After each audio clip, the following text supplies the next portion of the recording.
with my work, I always want to just challenge and try new things. I don't want to sort of come up with a recipe for what it is and just stick with that. Yeah, I think just restricting myself to paint and canvas and paper and pencil and charcoal is already quite a bottleneck for me, because I quite like working with woodwork or metalwork and other things like that. So yeah, as long as it's interesting, I think it's all about, unless if you're not making much money out of doing something, you might as well be happy doing it. So to keep the freedom of choice is important.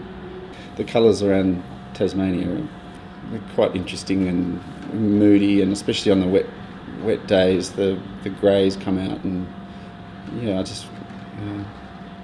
just drawn to them. I do have a love for the Tasmanian landscape, but we've also got a love for more industrial objects as well. And I mean, in the past, a lot of my drawings were machines and bordering on more of a surreal approach to deconstructing them and reinventing the characters you see in them and finding personalities in the old sculptured elements. But I guess there's some sort of metaphors underneath some of the pictures, and some aren't. They're quite experimental with just tone or colour, and then others are quite, they've got a lot of deep meaning, which I probably wouldn't want to explain what it meant to someone else, because then it would be so far off the landscape topic that it would be a confusing thing. But quite often I'll come in the morning, and if I'm up to painting the pictures, I'll mix the paint first thing and then go cook lunch and then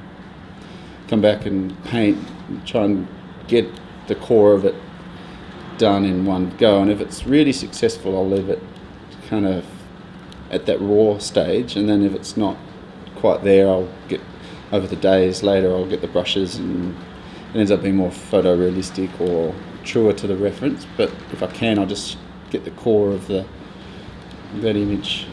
With art, if you get to a point where you think, wow, it's really good, it's a great temptation, especially when you're starting out, just to keep going. If I've found times where I've just gone, no, I should stop there, and I walk away and I come back and I think, yeah, no, it's actually done. I might just tidy up the edges and things like that. Sometimes it's just a question, just pushing an idea, and just keeping things open, experimenting.